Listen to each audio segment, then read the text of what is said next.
Muy buenos días, amada iglesia. Espero que se encuentren todos muy bien allá en casita. Que el Señor les continúe bendiciendo enormemente. El día de hoy vamos a tener una palabra directa al corazón, donde yo sé que el Señor va a hablar a todos y cada uno de nosotros. Así que vamos a orar. Padre, en el nombre poderoso de Cristo Jesús, yo te doy gracias y te pido que tú tomes el control, Señor, de este tiempo de palabra, de este tiempo de enseñanza, que tú hables a nuestro corazón, que tú redargullas, Señor, nuestro espíritu. Si hay algo mal en nosotros, que tú lo quites, Padre. Queremos obedecerte solo a ti, Señor. Quitamos, Señor, en el nombre de Jesús, toda distracción espiritual, Señor, que haya. Declaramos que es tu Santo Espíritu hablando a nuestra mente, a nuestro corazón, en el nombre poderoso de Cristo Jesús. Amén y amén. Bueno, el día de hoy el tema que yo sé que usted va a poner muchísima atención, el tema se llama turistas o ciudadanos. Turistas o ciudadanos. La gran mayoría de nosotros hemos sido en algún momento turistas. Hemos ido tal vez fuera del país, dentro del país, tal vez hemos ido a una playa, hemos ido a algún restaurante, algún museo, algún parque nacional, a cualquier lugar donde nosotros hayamos ido.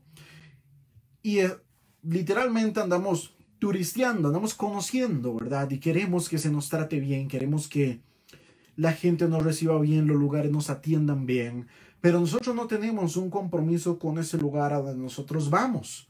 Nosotros no tenemos que pagar un impuesto extra, además del impuesto de entrada o salida. No es como si viviéramos en el lugar que tendríamos un compromiso.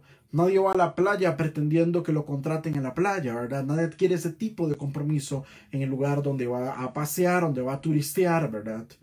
Es diferente cuando nosotros somos parte de una ciudad, de un país. Tenemos un compromiso como ciudadanos, un compromiso totalmente diferente, ¿verdad?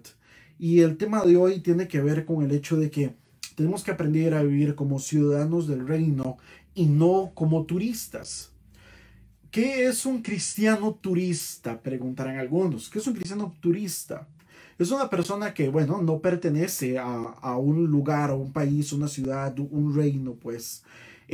Está de paso. Es una persona que no adquiere compromisos. El turista no adquiere compromisos en el lugar. Un cristiano turista que solo está de paso por la iglesia es una persona que siempre pone excusas para todo. Considera que es muy importante y que tiene ciertos derechos. Cree que debe ser siempre bien atendido.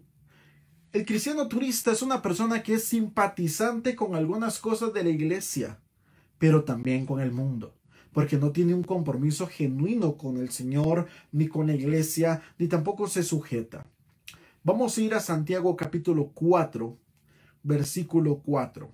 Santiago capítulo 4, versículo 4. ¿Ok? Santiago 4, versículo 4, voy a leer en Reina Valera 1960. Dice: oh almas adúlteras, ¿no sabéis que la amistad con el mundo es enemistad contra Dios? Cualquiera pues que se haga amigo del mundo se constituye enemigo de Dios. Y es que si bien es cierto, cuando una persona es un cristiano turista, es una persona que está de paso, es simpatizante, como lo dije yo en la vigilia el día viernes, es una persona que es simpatizante con alguna cosa de la iglesia. Cuando hay una actividad linda, ahí sí está presente. Cuando hay un show de talentos, está presente. Cuando hay actividad de Navidad, que tamales gratis, ahí está presente. Pero no adquiere un compromiso genuino, no adquiere un compromiso real, pues con Cristo y con la iglesia. Es simpatizante con el mundo porque tiene un pie aquí y tiene un pie allá. Es una persona que no se pone de acuerdo qué es lo que quiere en Cristo. Es inmaduro. El cristiano turista es un cristiano inmaduro.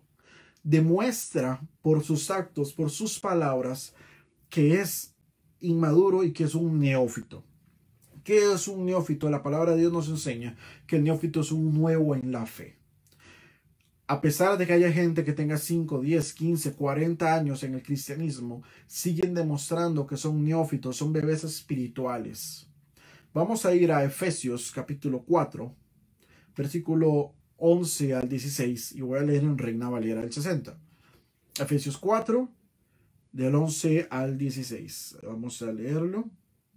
Efesios 4, del 11 al 16. Dice: y él mismo, hablando de Jesús, él mismo constituyó a unos apóstoles, otros profetas, otros evangelistas, a otros pastores y maestros, a fin de perfeccionar a los santos para la obra del ministerio, para la edificación del cuerpo de Cristo, hasta que todos lleguemos a la unidad de la fe, del conocimiento del Hijo de Dios, a un varón perfecto, a la medida de la estatura de la plenitud de Cristo, para que ya no seamos niños fluctuantes, llevados por doquiera de todo viento de doctrina, por estratagema de hombres para engañar, y emplean astucias y artimañas de error, sino que siguiendo la verdad crezcamos en todo aquel que es la cabeza, y esto es Cristo, de quien todo el cuerpo, bien concertado y unido entre sí por todas las coyunturas que se ayudan mutuamente según la actividad propia de cada miembro, recibe su crecimiento para ir edificándose. Un detalle importante en el versículo 14, lo voy a leer en Nueva Traducción Viviente. Dice: entonces ya no seremos inmaduros como los niños. Dice la primera parte de este versículo. Cuando nosotros llegamos a la iglesia, pasa todo un proceso. Desde el momento que yo reconozco a Cristo, yo acepto el plan de salvación para mi vida, y yo soy sujeto primero a un pastor que me edifica, que me predica, que me enseña. Una iglesia donde hayan maestros que nos enseñen a profundidad la doctrina. Nuestra iglesia, Casa de Misericordia y Restauración, pone a disponibilidad de todo el pueblo, inclusive personas dentro y fuera del país, los cursos virtuales de nuevos inicios, doctrina, liderazgo, la capacitación continua que estamos teniendo ahora en los 3 niveles.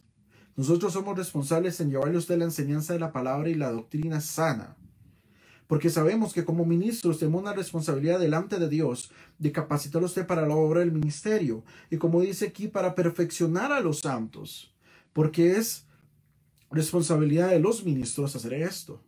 Ahora bien, ¿cuál es el fin? No ser niños inmaduros, no ser fluctuantes en la fe. Un cristiano que es turista, que está de paso por la iglesia, no adquiere la responsabilidad que necesita Dios de parte de nosotros.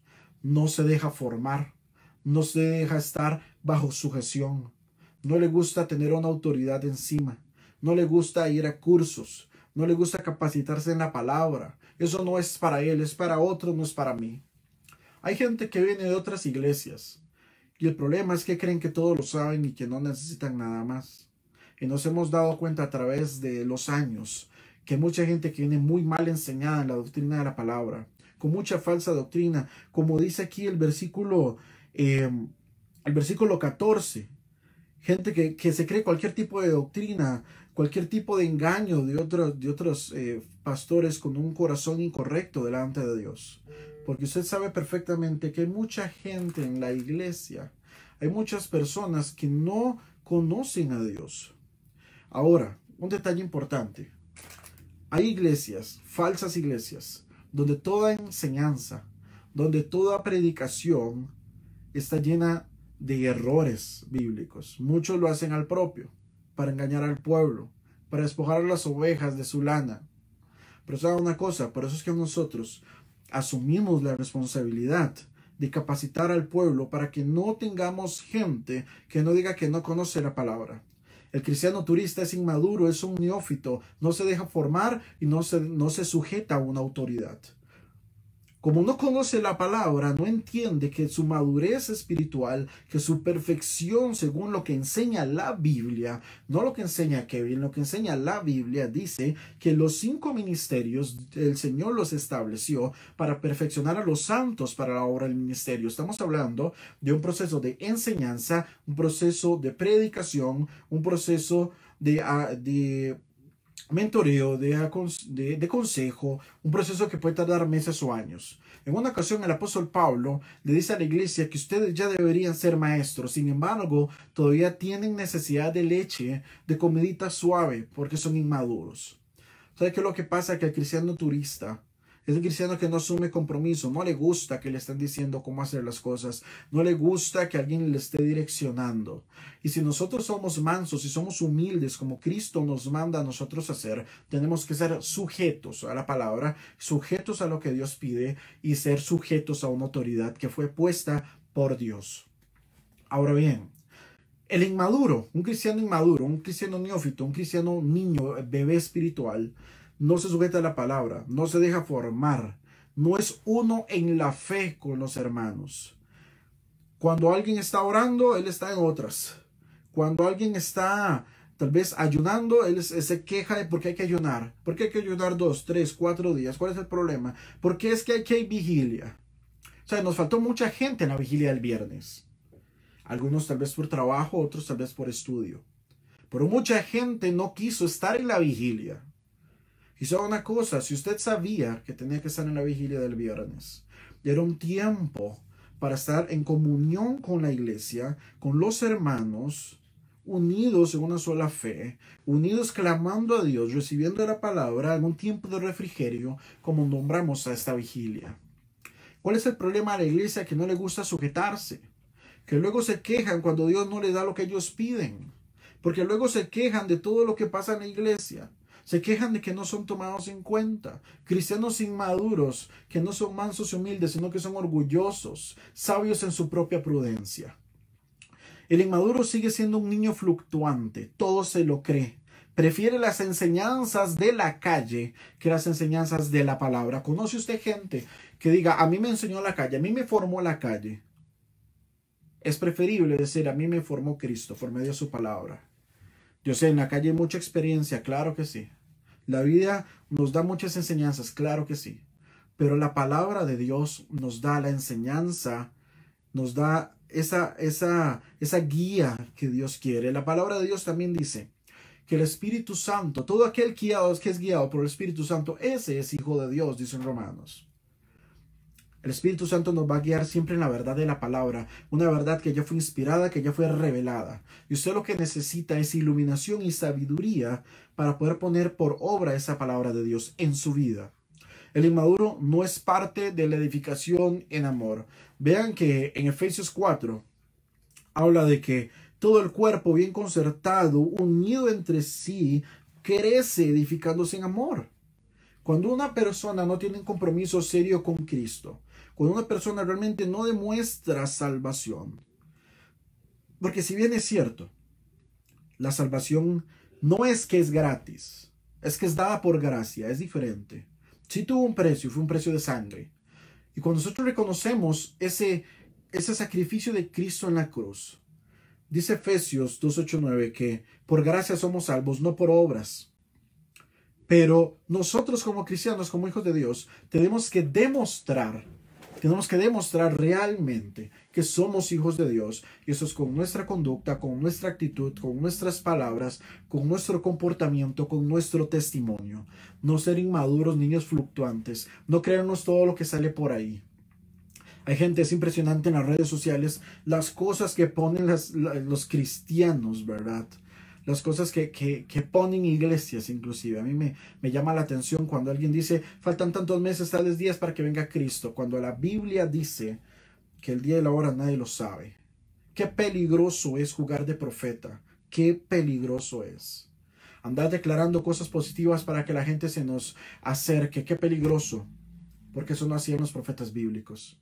Qué peligroso es jugar de cristiano. Qué peligroso es que llegue el día de nuestra muerte. Lleguemos delante de la presencia de Dios a ese juicio, porque dice Hebreos 9:27 que como está escrito para el hombre, muera una vez y a juicio, dice la palabra. Qué peligroso es creer ser cristiano y realmente no serlo. Y que llegue Cristo y que nos diga, apartados de mí, hacedor de maldad, no te conozco, no sé quién eres. No decirle, Dios, pero yo iba a la iglesia, Casa de Misericordia y Restauración. Yo tenía una célula, tenía un grupo familiar. Yo hasta iba al altar familiar en mi casa en la pandemia, porque yo fui obediente, yo lo hacía y yo leía la Biblia. Y cuando el Señor nos diga, apartados de mí, hacedor de maldad, yo no te conozco, yo no sé quién eres. ¿Qué vamos a hacer? ¿Reclamarle a Dios? No se puede. Cada uno sabe si es una persona que realmente es un turista espiritual. Porque tenemos la contraparte. Dios no quiere turistas, Dios quiere ciudadanos del reino. Vamos a ir a Efesios capítulo 2. Efesios capítulo 2, versículos del 14 al 22. Y estaré leyendo en Reina Valera del 60. ¿Ok? Efesios 2, del 14 al 22. Dice: porque Él es nuestra paz, hablando de Cristo, que de ambos pueblos hizo uno. Está hablando de Israel y de los gentiles, o sea, todos nosotros que no éramos judíos, derribando la pared intermedia de separación, aboliendo en su carne las enemistades, la ley de los mandamientos expresados en ordenanzas, para crear en sí mismo de los dos uno solo, un nuevo hombre haciendo la paz, y mediante la cruz reconciliar con Dios a ambos en un solo cuerpo, matando en ellas las enemistades. Dice el 17: y vino y anunció las buenas nuevas de paz a vosotros que estabais lejos y a los que estaban cerca. 18: porque por medio de él, los unos y los otros tenemos entrada por un mismo espíritu al Padre.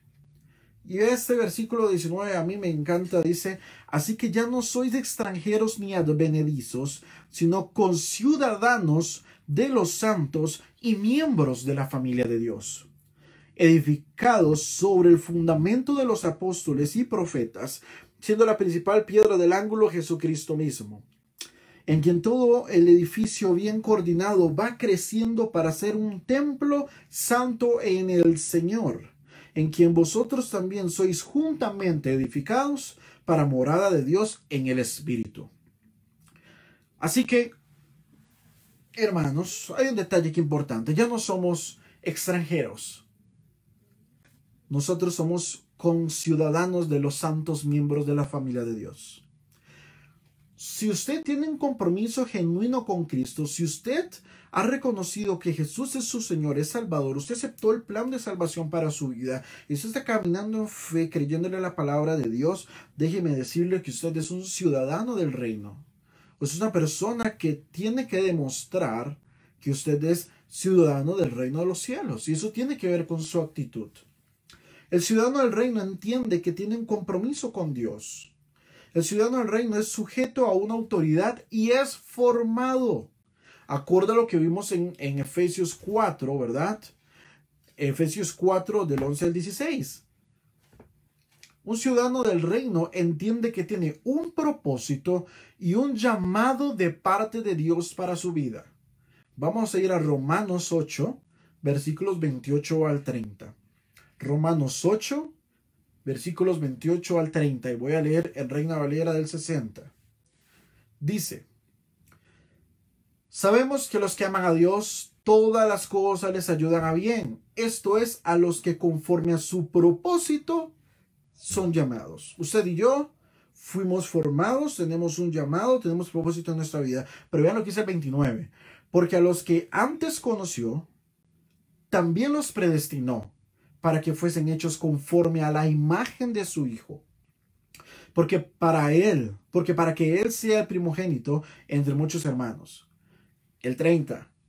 A los que predestinó a estos también llamó. A los que llamó a estos justificó. Y a los que justificó glorificó. Amén. O sea que Dios no solo nos predestina con un propósito eterno. El Señor, dice el Salmo 139, que en el vientre de nuestra madre, nuestro embrión fue visto por sus ojos, y había un libro donde todas las cosas iban a ser formadas en nosotros, estaban escritas.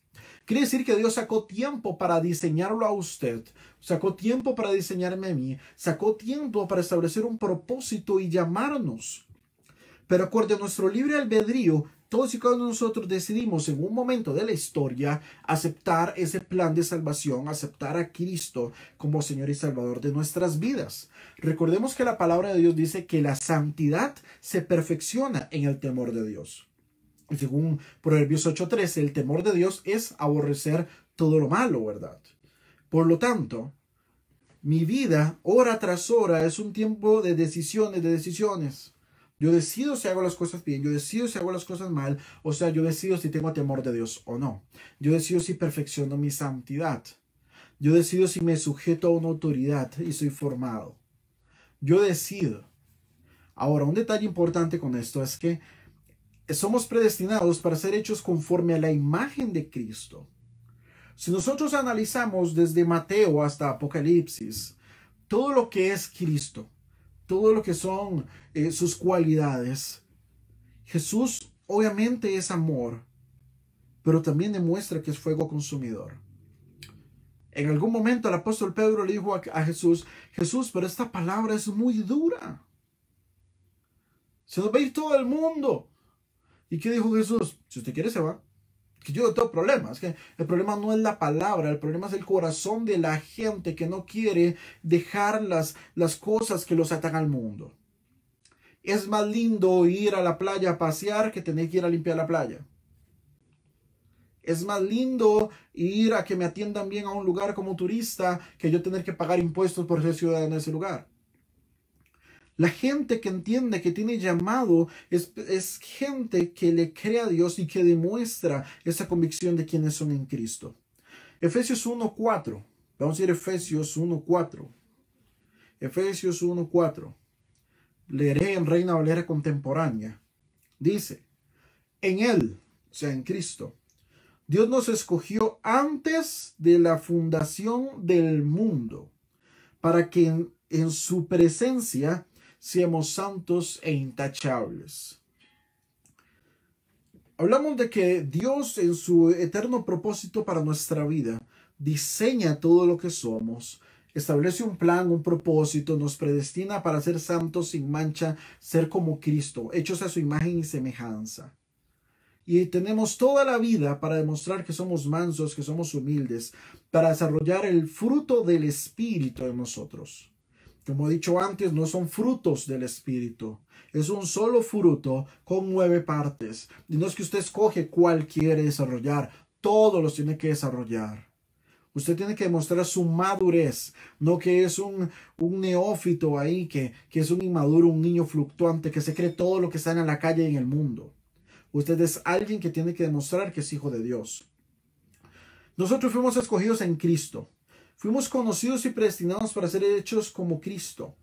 Nos predestina y nos llama. Nos llama y nos justifica. Nos justifica y nos glorifica. ¿Por qué? Porque el propósito eterno de Dios es a que usted lo cumpla, que usted se sujete, que usted haga caso. Que cada uno de nosotros, a pesar de que tenemos miles de debilidades y de errores en nuestra vida, nadie es perfecto, que usted dependa de Dios en todo tiempo. Ahora, el llamado y el propósito tienen que ver con ciertos aspectos. El cristiano que realmente es un ciudadano del reino entiende que tiene llamado y que tiene propósito en su vida. Primero, el llamado es santo. A lo que Dios nos llamó no depende de habilidades ni de títulos de quienes somos. Moisés era tartamudo. Gedeón era pobre, el menor de la casa de su padre. El primer ejército de David estuvo compuesto por los que huyeron a la cueva de Adulam y eran afligidos, endeudados, amargados y miedosos. El apóstol Pedro era solo un pescador y nada de lo que nosotros hayamos logrado va a ser comparable con lo que podemos hacer en Cristo. Filipenses capítulo 3, vamos a ir a Filipenses capítulo 3, versículos del 7 al 8. Filipenses capítulo 3, del 7 al 8. Voy a leer en Reina Valera del 60. Dice, pero cuantas cosas eran para mi ganancia, las he estimado como pérdida por amor de Cristo. Y ciertamente aún estimando todas las cosas como pérdida por la excelencia del conocimiento de Cristo Jesús, mi Señor, por amor del cual lo he perdido todo y lo tengo por basura para ganar a Cristo. Dios no se fija en que nosotros tengamos títulos universitarios, de que nosotros tengamos mucho dinero, de que seamos de tal apellido, de que vivamos en tal lugar. Moisés no necesitó nada de eso. A pesar de ser tartamudo, Dios lo usó grandemente como un libertador, como un profeta en medio de Israel.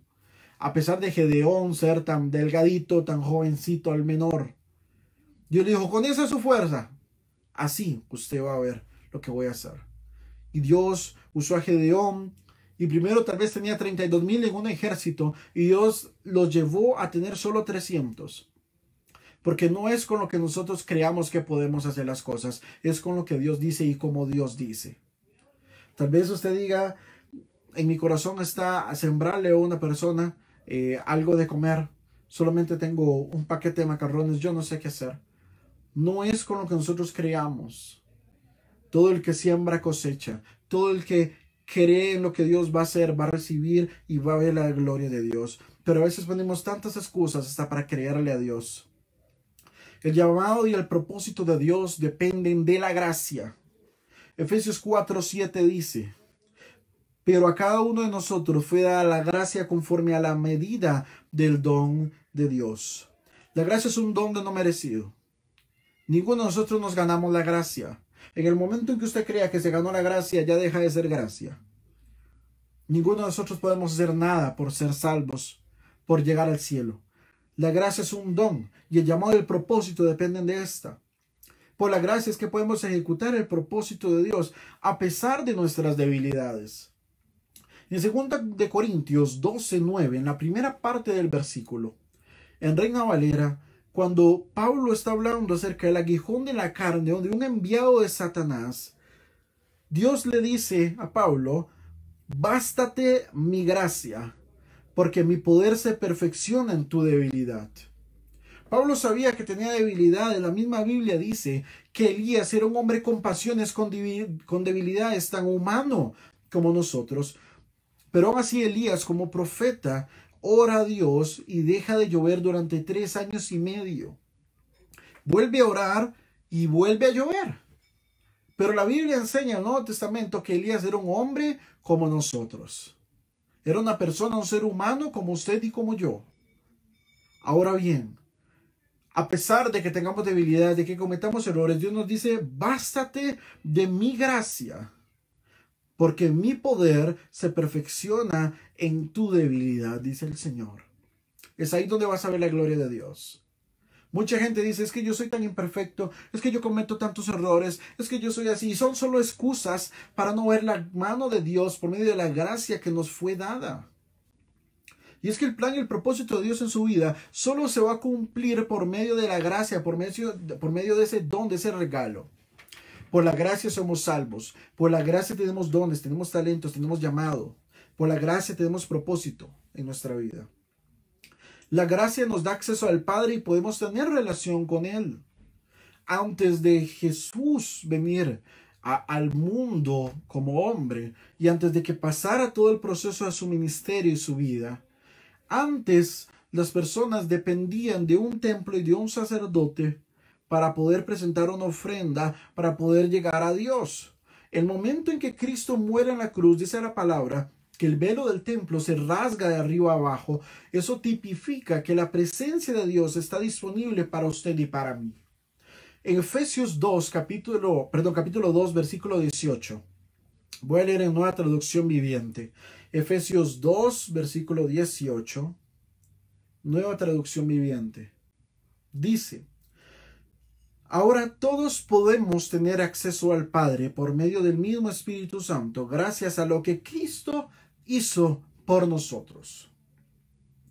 No se puede cumplir el propósito de Dios para nuestra vida si no tenemos gracia, si no tenemos relación con el Padre, con quien nos escogió en Cristo. ¿Okay? Todo va de la mano. El Padre nos predestina, nos forma, nos da propósito en Cristo. Y por medio de lo que Cristo hace, nos da acceso directo al Padre. Usted puede presentarse en oración, orar y clamar a Dios. Es que la gracia nos da identidad. Dice Juan, capítulo 1, versículo 12, en Reina Valera del 60, Juan 1:12. Vamos a ir a Juan 1:12. Dice: mas a todos los que le recibieron, a los que creen en su nombre, les dio potestad de ser hechos hijos de Dios. La gracia nos da identidad. La gracia nos hace conciudadanos de los santos. La gracia nos da ese derecho de ser miembros de la familia de Dios, como dice la palabra. Ahora, nosotros somos quienes decidimos. Somos cristianos turistas, inmaduros, neófitos, que nos quedamos rezagados creyendo que todo lo sabemos, que ponemos 1000 y 1 excusas para no comprometernos con Dios, o somos realmente ciudadanos del reino, que demostramos que conocemos y entendemos el plan que Dios tiene para nosotros, que sabemos que tenemos dones, que tenemos un llamado, que Dios tiene el control de nuestra vida, que usted se deja guiar por el Espíritu Santo, que su actitud, sus palabras, sus pensamientos demuestran lo que usted es. Estudiamos en la vigilia que todo comienza con un pensamiento. Usted lo habla y lo lleva a la acción. Por eso es que la palabra de Dios dice que del corazón del hombre nace todo, sale todo lo malo. De lo que abunda aquí, habla su boca. Y eso lo contamina a usted. Primera de Corintios capítulo 15, versículos 9 y 10. En Reina Valera del 60 dice: porque yo soy el más pequeño de los apóstoles, que no soy digno de ser llamado apóstol porque perseguí a la iglesia de Dios, dice Pablo. Pero por la gracia de Dios soy lo que soy. Y su gracia no ha sido en vano para conmigo. Antes he trabajado más que todos ellos, pero no yo, sino la gracia de Dios conmigo. Usted es lo que es por Cristo, por la gracia. Si Dios le permitió a usted liderar un ministerio, un grupo, ser ministro de alabanza, ser danzor, hacer mimo teatro, ser intercesor, ser ujier, ser pastor, maestro, profeta, apóstol, maestro, lo que usted quiera, evangelista. Lo que Dios le ha permitido a usted ser, usted tiene que entender que usted es lo que es por la gracia. Porque la gracia de Dios te dio propósito, te dio plan de vida. Por medio de la gracia, ese don inmerecido, tenemos acceso al Padre, acceso a tener relación con el Padre. Y es lo que nos hace ser ciudadanos del reino. Es acceso por medio de la gracia, del don inmerecido. Dios quiere hombres y mujeres comprometidos con Él, en buscar su rostro, en adorarle, en servirle, en ganar almas, ejecutar el plan, el propósito por el cual nos escogió. Porque el llamado que nos hizo es santo. No importa si Dios te llamó a pastorear una iglesia, a ser maestro de niños, a ser ujier, a cantar, a tocar un instrumento. Dios a nadie llama para estar sentado en una silla sin hacer nada en la iglesia de espectador. Absolutamente a nadie. Y eso es una falsa doctrina que algunas personas aún creen. Dios me llamó para estar aquí sentado y apoyar. No, señor, no, señor, así no es. Dios no te llamó para estar ahí de espectador. Dios no te llamó para eso. A nadie Dios llama para eso. Eso es lo que quiere el diablo. Que usted no haga nada. ¿Me da a entender? Usted tiene que demostrar realmente con su vida quién es usted en Cristo. Usted en su casa puede estar intercediendo, usted en su casa puede estar llevando los cursos de la iglesia, usted en redes sociales puede estar evangelizando, usted puede estar haciendo muchas cosas. Usted no está llamado para calentar una banca y para estar en la iglesia sin hacer nada, apoyando nada más. Dios no llama a nadie para apoyar sentado. Si nos dio dones, talentos, ministerios, si puso en nosotros algo para hacer en su reino, es para que seamos obedientes, sujetos a una autoridad y solícitos en el llamado. Tal vez Dios te dio 1 o 2 dones, 3 dones, 4 dones, pero la Biblia nos da a entender en la parábola de los talentos, que es una parábola obviamente que habla de dinero. El talento en la Biblia es un dinero, es una moneda, un monto muy grande. Que hubo alguien que tomó este talento y lo enterró porque tenía miedo de que viniera el dueño del talento, que alguien lo robara, que le dirían. Los demás lo duplicaron. ¿Sabe una cosa? Dios quiere que usted, lo que le dio a usted lo use. A todos los que creemos en Cristo, nos dio autoridad para sanar enfermos, para echar fuera demonios, para hacer milagros y prodigios en el nombre de Jesús. Para que usted declare la palabra de Dios. Usted y yo tenemos esa autoridad. Así que Dios te va a demandar el hecho de por qué no estás usando esa autoridad como hijo de Dios. Dios te va a demandar el hecho de qué estás haciendo, por qué no usaste la autoridad que te di en tu casa, para reprender enfermedades, para reprender espíritus satánicos. ¿Qué es ese miedo que te da cuando algo se mueve en la casa? Vaya y repréndelo, usted tiene autoridad. No tiene que estar llamando al pastor. El pastor tiene la misma autoridad que usted tiene. Todos tenemos acceso por la gracia de Dios. Pero el problema es que hay gente que no cree quiénes son en Cristo. No entienden su identidad. No saben que son ciudadanos. Prefieren ser turistas. Dios a todos conoció, a todos llamó, pero no todos atendieron a su llamado.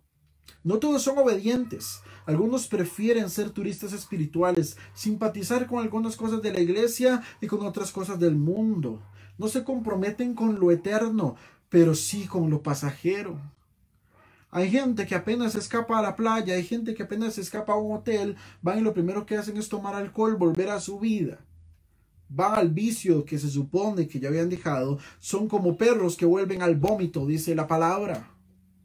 Hay gente que Dios quitó de su vida, como hablé en la vigilia, cosas y vuelven ahí, son como perros que vuelven al vómito, dice Proverbios. Y sabe una cosa, Dios no quiere que haya nada estorbando entre el propósito por el cual Él nos llamó. Dios no quiere que haya absolutamente nada estorbando en nuestra vida. Dios quiere que todos y cada uno de nosotros, así como fuimos llamados y predestinados para ser como Cristo, quiere decir que fuimos predestinados y llamados a ser santos. Y que nuestra santidad se perfeccione en el temor de Dios. Si en nuestra vida como cristianos ha habido cosas que nos han querido apartar de Dios, si no nos hemos querido comprometer con Él y con su palabra, así como el llamado que nos hizo, es un tiempo para que usted y yo nos arrepintamos. Es un tiempo para pedir perdón a Dios por los pecados, por la indiferencia, por aquello que nos ha alejado de cumplir su plan en nuestra vida. Dice Gálatas 5:4 en Reina Valera del 60. De Cristo os desligasteis. Los que por la ley os justificáis, de la gracia habéis caído. ¿Sabe qué? Mucha gente se aparta del Señor y cae de la gracia. Se desligan de Cristo. Son como esas uvas que caen de la vid, del arbolito, de la planta y pretenden crecer y madurar. Caen al suelo y se pudren. Si nosotros estamos lejos de Cristo, no podemos hacer nada. Lejos del Señor, apartados del Señor, dice la palabra, nada podemos hacer. Usted y yo somos cristianos, hijos de Dios. No podemos pretender ser turistas espirituales en la iglesia. Porque Dios nos va a pedir cuentas por esa gracia, por ese llamado, por ese propósito, por los dones, talentos, por lo que Él nos dio. Cero excusas, cero excusas. Usted y yo tenemos que caminar creyéndole a Cristo, demostrando quiénes somos, ciudadanos del reino de los cielos. Ciudadanos del reino que ganan almas, que son ejemplo. Que usted y yo demostremos el amor de Dios por medio de nuestra vida. Dice la palabra que somos cartas abiertas. Muchas personas no tienen que andar predicando para que los demás sepan que tiene algo diferente. Y es la unción del Espíritu Santo en usted. Es la gracia de Dios. Es la presencia de Dios que lo acompaña a usted. Y usted tiene que entender que usted tiene que reflejar el amor de Dios, la presencia del Espíritu Santo en su vida. Y la gente tiene que ver que en usted hay algo sin que usted lo diga. Y esa es la presencia de Dios. Un cristiano turista no logra esto. Jamás. Porque no tiene compromiso con Dios. Yo quiero que usted medite ahí en su casa. Y usted entienda que no puede ser cristiano turista. Que no puede ser un calientabancas. Que Dios no te llamó para solo apoyar desde la primera fila. Dios no te llamó a eso. Dios no llama a nadie a eso. Dios te dio plan, te dio propósito, te dio talentos, dones y llamado. ¿Qué vas a hacer? Yo creo que usted ore conmigo, Padre, en el nombre de Jesús. Yo te pido perdón, Señor. Yo te pido que tú me limpies de todo pecado, de toda contaminación. Que tú me ayudes a caminar conforme a tu propósito. Te pido, Padre, en el nombre de Cristo Jesús, que sea tu Santo Espíritu el que me guíe en todo momento. El que me ayude a entender el plan y el propósito por el cual me llamaste. Yo declaro que Cristo Jesús es mi Señor, es mi Salvador. Yo declaro en el nombre de Jesús que Jesús mismo es el centro de mi vida, es el centro de mi casa, es el centro de todo lo que yo hago. que por Él y para Él existo, que por Él y para Él estoy en este mundo, y que el propósito por el cual tú me llamaste, yo lo voy a ejecutar, yo lo voy a hacer, cueste lo que me cueste, Padre, porque no voy a ser un cristiano turista. Voy a ser un cristiano, un ciudadano del reino, miembro de tu familia, como dice tu palabra, Padre, en el nombre de Cristo Jesús. Que indiferentemente de lo que pase, las pruebas que vengan, yo voy a estar firme creyendo, con mi mirada puesta en ti, Señor. Yo no voy a flaquear, yo voy a estar firme en ti. En el nombre poderoso de Cristo Jesús, yo te doy gracias, Padre. Y te pido que me ayudes, Padre, en el nombre de Cristo Jesús. Yo creo que usted, ahí donde está en su casita, si usted está con su papá, con su mamá, con su hermano, sus hijos, siga lo que dijo una vez Josué: yo en mi casa serviremos al Señor. Yo en mi casa serviremos al Señor. Yo en mi casa serviremos al Señor. Dice la palabra del Señor para quedar despedidos. Que el Señor te bendiga y te cuide. Que el Señor haga resplandecer su rostro sobre ti y tenga de ti misericordia. Que el Señor alce su rostro sobre ti y ponga en ti mucha paz. Que el Señor te bendiga, que el Señor te guarde, que tengas una semana de bendición, una semana de éxito, donde veas la gloria de Dios y donde puedas aprovechar todo el tiempo posible para demostrar el amor de Dios, para ganar almas y para demostrar que somos guiados por el Espíritu Santo. Que el Señor te bendiga.